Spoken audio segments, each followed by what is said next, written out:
Hallelujah. सभी भाई बहनों को मेरी ओर से जय मसीह की। जितने भी मेरे भाई बहन मुझे सुन रहे हैं, मैं विश्वास करती हूँ कि वो सभी प्रभु यीशु मसीह के नाम से बहुत ही आशीष होंगे। आज जो मैं आपके लिए वचन लेकर आई हूँ वो बहुत ही अनमोल वचन है।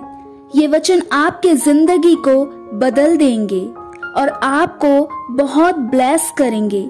जो पहला वचन है वो है प्रार्थना के विषय में। भजन संहिता 62 और उसका 8वां आयत। हे लोगों, हर समय उस पर भरोसा रखो, उससे अपने अपने मन की बातें खोल कर कहो, परमेश्वर हमारा शरण स्थान है। ये वचन हमें ये सिखाता है कि हमें अपना भरोसा परमेश्वर पर रखना चाहिए। हमें अपने मन की बातें परमेश्वर से खोलकर करनी चाहिए। हमें किसी भी बात की चिंता नहीं करनी चाहिए और हमें अपनी हर एक बात को परमेश्वर के आगे रखना चाहिए, क्योंकि वही हमारा शरण स्थान है।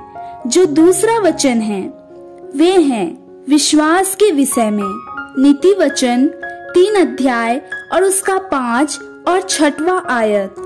तू अपनी समझ का सहारा ना लेना, वरन संपूर्ण मन से यहोवा पर भरोसा रखना, उसी को स्मरण करके सब काम करना, तब वह तेरे लिए सीधा मार्ग निकालेगा।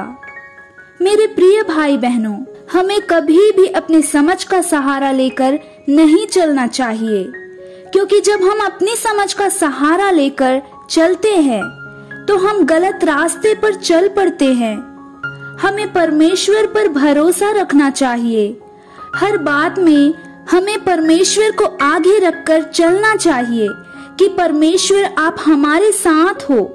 हम नहीं जानते हैं हमारे लिए क्या सही है और क्या गलत है, आप ही जानते हो और हमें परमेश्वर को ऐसा बोलना चाहिए और तभी परमेश्वर हमारी समझ को बंद कर कर अपनी समझ से हमारे लिए सीधा मार्ग निकालेगा। जो तीसरा वचन है वह है प्रेम के विषय में। पहला यूहन्ना 4 अध्याय और उसका 7 और 8वां आयत। हे प्रियो, हम आपस में प्रेम रखें, क्योंकि प्रेम परमेश्वर से है और जो कोई प्रेम करता है वह परमेश्वर से जन्मा है और परमेश्वर को जानता है। जो प्रेम नहीं रखता वह परमेश्वर को नहीं जानता, क्योंकि परमेश्वर प्रेम है। मेरे प्रिय भाई बहनों, हमें आपस में प्रेम रखना चाहिए जैसा परमेश्वर ने हमसे प्रेम किया है। हमें भी एक दूसरे से आपस में हमें भी प्रेम रखना चाहिए, क्योंकि परमेश्वर प्रेम है। हमें कभी भी एक दूसरे के साथ लड़ना झगड़ना नहीं चाहिए।